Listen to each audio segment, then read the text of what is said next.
Announced policy of January 3rd, 2025, the gentleman from California, Mr. Min, is recognized for 60 minutes as the designee of the minority leader.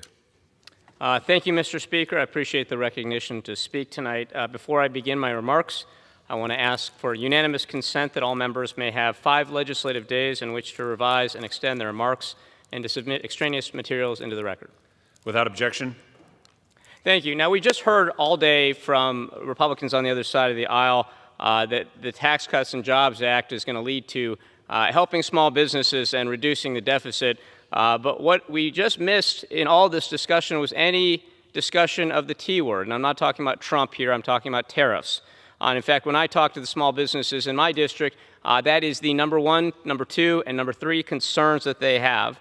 And when we talk about the deficits and the jobs creation that the Tax Cuts and Jobs Act are supposed to have, note that this is going to add $7 trillion to our national debt. It will blow up our deficit. And in fact, Donald Trump is responsible for roughly 40% of the national debt just in the 4 years in which he was in office. And he oversaw, of course, the worst jobs record of any president since Herbert Hoover. That's right. He oversaw the worst jobs growth of any president since the Great Depression, and now it looks like he is doubling down on those failed policies, and congressional Republicans are looking to support those efforts and potentially take us into the Great Depression 2.0, as economist after economist has warned us. But that is not what I'm here to talk about today. I rise today to speak about the Trump administration's egregious Hatch Act violations and also Congress's failure to hold Donald Trump and his administration accountable for these gross violations of law. And that is, of course, a theme that we have seen. Trump has bent and broken the law, key provisions of the Constitution over and over and over. And yet this body, which, as any kid knows, is supposed to be a co-equal branch of government to the president, the executive branch, has rolled over and played dead rather than holding anybody accountable. So today we heard another oversight hearing about something that people in my district just don't care about, trans athletes who are fencing in different types of competitive atmospheres. That may be something for local sporting bodies to take up. It is not something that is pressing to my constituents. It's not pressing in the way that the corruption, the lawlessness, the tariffs, or so many other things are. And the Hatch Act, I think, embodies the problems we're seeing right now with just the sheer criminality and lawlessness of this administration and the failure of Congress, again, a co-equal branch of government, in standing up for itself.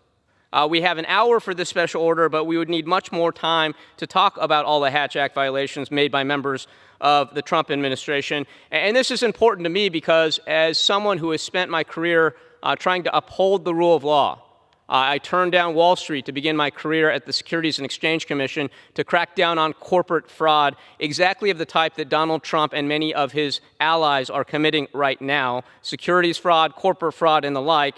Whether as a law professor at the University of California, Irvine, I have spent my career trying to uphold law enforcement and the rule of law, and right now we are just seeing a level of sheer criminality and lawlessness that is unprecedented in history. What is happening right now makes the Teapot Dome scandal, all these scandals we read about in history, look like penny ante stuff. And the Trump administration is doing everything it can right now to allow for people to violate the Hatch Act. And I want to emphasize the Hatch Act was a series of laws passed by Congress to prevent senior officials in the administration from abusing their positions, their official executive branch positions, to campaign, to engage in politics. And so, of course, the Trump administration issued an executive order essentially undoing many of the provisions of the Hatch Act, allowing members of the administration to use their official offices to campaign for Donald Trump and Republicans, something that is totally outrageous, something that is totally in defiance of the Hatch Act. This is a law that we passed in Congress, and no, the president does not get to make law by executive order. Executive orders, this president has issued more executive orders than the last 10 presidents combined already, and we're only 3.5 months into his presidency. Executive orders do not rewrite laws that we pass. And I want to remind you all something that my kids learn in 3rd grade, that Article 1 of the Constitution gives Congress, and only Congress, the authority to create laws, to enact laws. The president does not get to rewrite laws that we passed, including the Hatch Act, by just having his lawyers come up with some nonsense and calling it an executive order, and yet that is what we have seen done here. The administration has also directed the Office of Special Counsel to refer Hatch Act violations by White House commissioned officers directly to the president for disciplinary action, rather than the Independent Merit Systems Protection Board. What he is basically saying is, send those to the White House. And if you expect this White House to enforce any violations of law committed by a Trump supporter, well, you haven't been following the news at all, because, of course, this White House, this president, from the very beginning when he pardoned all of the January 6th felons, including people that had assaulted police officers, he pardoned them, again, showing his contempt for the rule of law. So if we're relying on the White House to enforce the law, we've got another thing coming. Now, this is good news for people like Commerce Secretary Howard Lutnick, who told viewers during a Fox News interview in March that they could buy Tesla stock, that they should buy Tesla stock. Again, violating his position, abusing his position, going on national television to promote a stock aligned with Donald Trump's interests. It also looks to be great news for people like Lynn Patton, who's returning to work for President Trump this week after finishing up a 2-month suspension from federal service after she improperly used her position with the Department of Housing and Urban Development for political purposes during President Trump's first term. It's also good news for all the White House employees who helped set up that shameless display where Trump and his White House essentially turned the White House lawn into a Tesla dealership promoting Tesla. Where is the rule of law? Where is the concern for enforcement of the rule of law? I know a lot of my colleagues on the other side of the aisle profess to care a lot about crime, and yet we have seen them turn a blind eye over and over and over to the many, many acts of criminality committed by this administration. With that, I want to yield to my colleague from Long Beach, the former mayor of Long Beach, the best-looking politician out of Long Beach, Mr. Robert Garcia.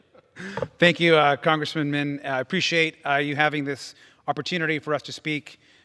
We all know that the Hatch Act is here to keep partisan politics out of our government. It's been in place for over 80 years, and I rise today to make sure that our government serves every single American. Now, we know that the Hatch Act protects public service from being used for political gain. It means you can't use a government office to help a political campaign or promote a candidate. Now, I was mayor of Long Beach for 8 years, 2 terms, and I knew it didn't matter how my constituents voted. We had to serve them all equally. We had to put our community above politics. Now, here in Washington, the Hatch Act was written to keep trust in our government strong. It helps make sure public officials stay focused on the job they were elected or hired to do, not on personal or political goals. But Donald Trump, of course, thinks he is above the law. We've seen President Trump and Elon Musk try to pressure government workers to do their bidding, to help themselves personally and politically. Now, in his first term, Donald Trump profited from his hotels in violation of the Constitution. But now his conduct is even more extreme. Now, just days before his inauguration, Trump launched a meme coin. Buyers can now funnel money directly to Donald Trump's pockets, and it is happening. And we know that he actually offered the top buyers of this coin a private dinner at his golf club. He's basically selling access to the presidency for cash. Now, we also saw Donald Trump fire someone whose job was actually to look into and punish Hatch Act violations. By doing that, he removed someone whose job was to hold rule breakers like himself accountable. Now, it's clear he doesn't care about anything but himself, and he's putting his MAGA politics ahead of the law. The American people deserve better than this. Now, that's why I've introduced the Hatch Act Enforcement, Transparency, and Accountability Act just earlier this year. This bill will make sure that we know when the executive branch chooses not to investigate a Hatch Act violation. It requires full transparency so we can see exactly how and why those decisions are being made. Now, if the Trump administration or anyone else in power refuses to investigate a clear violation, we will know why, and we will demand accountability. We can't let powerful people break the rules. Not Donald Trump, not Donald Trump's family, not Elon Musk, not anyone. The Hatch Act was made to keep things fair and honest in government. It's a simple rule that protects all of us. We can't let anyone ignore it. By properly enforcing the Hatch Act, we're not just saying we want to protect our democracy, we're actually doing it. This protects our government workers, our agencies, and our whole country. There have been extreme violations of the Hatch Act by the Donald Trump presidency, not just this time in this term, but also in the first term. We saw how they abused their office for real estate deals outside of government. We saw how foreign governments flowed and sent money to his family when they left the White House. And Donald Trump today, by the use of the meme coin and other means, are profiting off our government. We need to ensure that our government is working openly and fairly for everyone, not just for those with a political agenda. With that, I thank you, and I yield back to Congressman Min. Thank you, Mr. Garcia.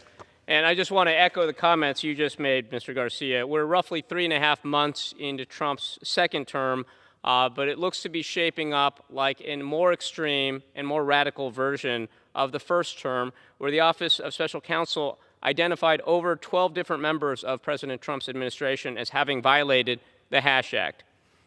As a refresher, Kellyanne Conway promoted Ivanka Trump's clothing line in the last Trump administration. Stephanie Grisham, Nikki Haley, and Dan Scavino engaged in political activity on their government social media accounts, and former Secretary of Agriculture Sonny Perdue unlawfully promoted President Trump's 2020 re-election campaign. But I will just say that the acquiescence of Congress at that time, the failure to hold Donald Trump accountable for those abuses, those violations of the rule of law, has led Donald Trump to be even more bold and aggressive in violating the law this time around. And so this is, at this point, I think very clearly the most corrupt administration in history. Already we've seen them engage in breathtaking actions that are unprecedented, all of which have created constitutional crises. They fired over 17 inspectors general to start the term. They issued a mass pardon of those convicted of assaulting our government, including police officers, on January 6th. They went after the FBI and tried to fire anybody who was seen as insufficiently loyal to Donald Trump. At the FBI, they did the same thing at the Department of Justice. They looked to illegally usurp our Article I powers by firing thousands of government employees, redirecting funding that we had appropriated here in Congress, violating the Impoundment Control Act, trying to rewrite laws by shuttering agencies through executive action that Congress had created. And as a reminder, Congress, and only Congress, under Article I, has, and this is something that the founders in their great wisdom decided was important, the separation of powers, something we all learn early on, but apparently not too many of my colleagues on the other side have incorporated this message. Congress, and only Congress, has the authority to pass laws and to appropriate funds. And that is exactly what they're trying to take away from us. And we have seen this time after time after time. Now it's with the illegal sweeps of immigrants, including immigrants who are just here, or people, tourists here on travel visas, leading to a stark drop in tourism, the possibly illegal usurpation of our taxation authority by an unprecedented series of tariff announcements. And a great gauge of how corrupt things are right now is by seeing how much litigation has already proceeded against the Trump administration. They have seen over 220 lawsuits brought against them in their first 100 days. That is clearly a record. It is also a record how many of them they have lost already, how many motions they've lost, how many motions have been filed against them that they have lost in court. And in response, rather than trying to adhere to the rule of law, the Trump administration, again exhibiting its utter contempt for the rule of law, has gone after members of the judiciary. At this point, there's not a lot of guardrails left. They've gone after the IGs. They've weaponized the Department of Justice. They've weaponized the FBI. There's the courts, and there's Congress. And unfortunately, Congress, with the majority on the other side of the aisle, has decided to roll over and play dead and be Donald Trump's lapdog rather than enforcing our constitutionally mandated duties. When we take office, you may remember, we all swear an oath to defend and support the Constitution of the United States. That means regardless of what party affiliation you have or what party affiliation the president has, regardless of what threats the president or Elon Musk may make against you, we swear to a higher power to take that oath to support and defend the Constitution. But right now, that is not happening with Congress, and Donald Trump and his minions have become emboldened to attack the courts. Now, I've attempted to bring light to these issues through my membership on the House Committee on Oversight and Government Reform. as well as part of the rapid response team that our leadership has set up. For example, I've sent letters to the law firms that acquiesce to the Trump administration and the Florida bar for the apparently unscrupulous ethical behavior of Attorney General Bondi. We've seen them go after higher education. We need to stand up and fight back right now. Donald Trump has weaponized the federal government to go after Columbia, for example, based on what appears to be a personal vendetta over a real estate deal that didn't happen like 30 years ago. As my colleague from Long Beach mentioned earlier, another outrageous example we've seen is the Trump crypto meme coin, which President Trump is using to profit personally from the presidency. And we just saw just a couple weeks ago that an Abu Dhabi firm had invested $2 billion into the coin, directly enriching the president. And he's going to celebrate this by holding a meme coin gala dinner this month for the top holders of his coin. The level of corruption right now is breathtaking. It is unprecedented, and unfortunately, he is not going to stop because Congress is not stepping up to enforce our rights. We are not stepping up to do the oversight that is required of us. And so, as the Romans used to say, who watches the watchman?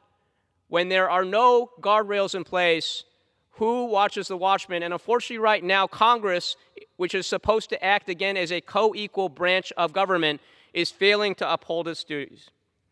With that, I just want to note that this is unprecedented in its corruption. We're going to continue to see violations of the Hatch Act. We're going to continue to see a failure of the enforcement of the rule of law, but I yield back the remainder of my time.